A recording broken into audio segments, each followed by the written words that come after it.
மருதமலைக்கு நீங்க வந்து பாருங்க, ஈசன் மகனோடு மனம் விட்டு பேசி பாருங்க, தீராத வினைகள் எல்லாம் தீர்ந்து போகுங்க.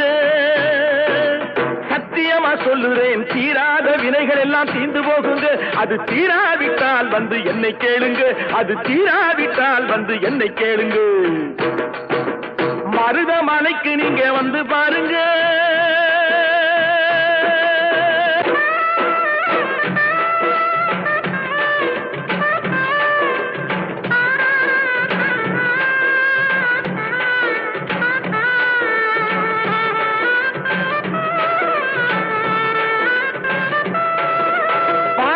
சிவனாரும் மிதிச்ச மலை, இங்கு பாம்பாட்டு சித்தர் வந்து வசிச்ச மலை.